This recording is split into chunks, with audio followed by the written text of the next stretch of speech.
जब एक बच्चे का जन्म हुआ है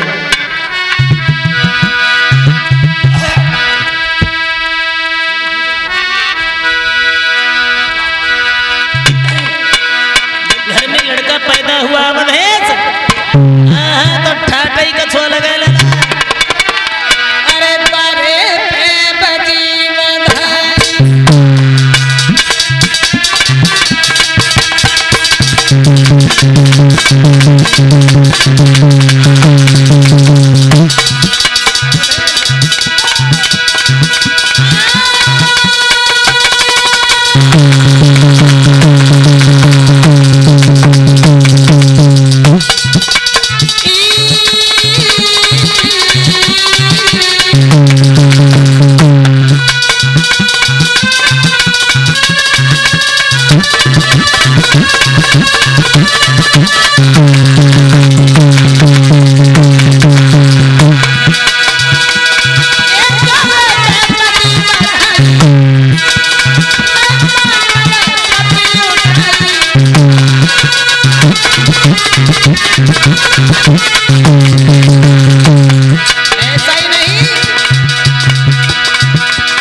जिस समय घर में बालक पैदा हुआ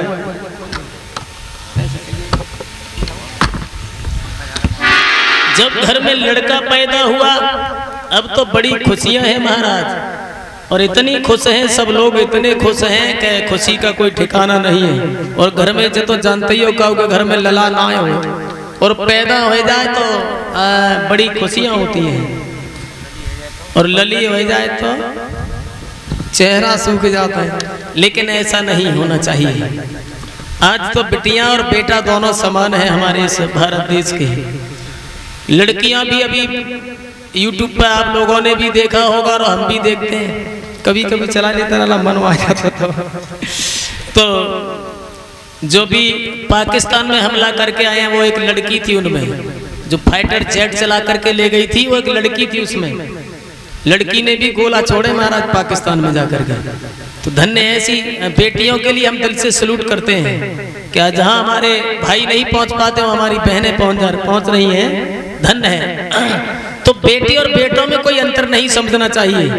वही बेटी और आजकल तो बेटा रोटी ना देता, बुढ़ापे पे बड़े बूढ़े बाबा बैठे पीछे, रोटी तो बेटियां ही देती है ना।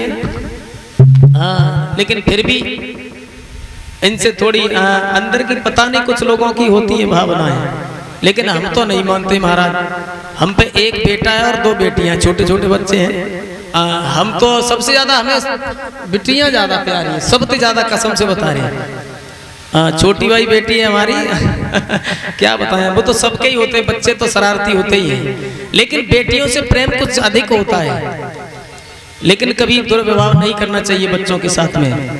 अच्छे स्कूल में पढ़ाना चाहिए, अच्छी शिक्षा दिलानी चाहिए, खाने में पहनाने में, और अच्छे संस्कार देने चाहिए अपने अपने बच्चों को। ये नहीं है कि बच्चा मम्मी अपने घर पर बैठी है, पापा खेत में काम कर रहे हैं, बच्चे रेत में लेट रहे हैं। संस्कार खराब हो जाते हैं महाराज बच्चों के शुरू से ही। हाँ, पापा खेत में और बच्चा रेत में ना, सही बात है। लेकिन अच्छी शिक्षा देनी चाहिए बच्चों को, और शिक्षा महाराज माता पिता से मिलती है, न किसी टीचर से मिलती है। तो इधर जब लड़का पैदा हुआ है तो धीरे धीरे वो लड़का सियाना हुआ। जब लड़का बड़ा हो गया तो जब उसकी शादियां भई, विवाह हुआ है, तो जो भीमसेन थे उन्हीं की साली साहब थी, जिनका नाम था नबलदे, जो महाराज बासुक की लड़की थी, उसके साथ में परीक्षित का विवाह हुआ। क्योंकि कहानी बहुत लंबी है महाराज, अभी तो पहुंचना है शाम को बहुत दूर तक, इसलिए जब विवाह हुआ तो यहीं पर एक कहावत आती है कि नाती बाबा साड़ू साड़ू होते हैं। वो इसी जगह पर है कि परीक्षित और भीम ये दोनों आपस में साड़ू साड़ू थे। भीम वैसे रिश्ते में बाबा लगते थे, परीक्षित नाती लगते थे। अगर बाबा की साली नाती के संग में ब्याह करता जा तब क्या हो गए साड़ू साड़ू, इसलिए उन्हें बाबा नाती साड़ू साड़ू कहते हैं हम और आप सब लोग। अब क्या हुआ, जब घर में शादी हो गई, शादी होने के बाद में भगवान कन्हैया जो बैठे हैं तो सभी के पास से उठ करके दूर जा करके बैठ गए और चेहरा कुछ मंद पड़ गया। तो महाराज युधिष्ठिर आए हैं भगवान श्याम सुंदर के करीब, कहने लगे केशव आपका चेहरा एक फूल की तरह से खिलता रहता था, लेकिन आज क्या कारण है जो इतने सुस्त पड़ गए तुम? भगवान कन्हैया कहने लगे कोई बात नहीं है धर्मराज, अब तो यहाँ से हमारा तुम्हारा चलने का वक्त आ गया है। बोले ऐसे कैसे, क्या हो गया? कि कलयुग आ रहा है सामने, कलयुग का नंबर है, और कलयुग में जब हम और तुम, कलयुग में बड़े अन्याय और अत्याचार हो गए, ऐसे भला तुम रुक जाओगे? बोले ऐसा क्या होगा कलयुग में, तो समझाया। बोले हैं कि भाई भाई के ऊपर मुकदमा चलाएगा, पति और पत्नी के रिश्ते बदल जाएंगे, माता पिता की कोई सेवा नहीं करेगा। तो क्या बोले हैं भगवान कि हुई जावेगा घर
जवाब दिया बहुत बुरा जमाना आ रहा है महाराज, और उसमें ना तो तुम रुक पाओगे ना हम रुक पाएंगे, हमें और तुम्हें यहाँ से चलना चाहिए। उसी समय भक्तों भगवान कृष्ण चले हैं और पांडवों को साथ में लेकर के चले, लेकिन उससे पहले महाराज परीक्षित का विवाह हो चुका था। उन्हें राज सिंहासन सौंपा और ये कहा कि लाला आज से इस राज सिंहासन के राजा तुम बन गए हो, और बड़े प्यार से चलाना इस शासन को, कहीं कभी तुमसे भूल ना हो जाए, कभी पार्थ के इस गांडीव धनुष की टंकार जो बजा करती थी वो कहीं धूल में न मिल जाए। उसी समय महाराज परीक्षित को जब राज सिंहासन दे करके चले हैं कि आज तो परीक्षित लाल को दे के सब अधिकार, गए हिमालय के लिए पांचों पांडु कुमार।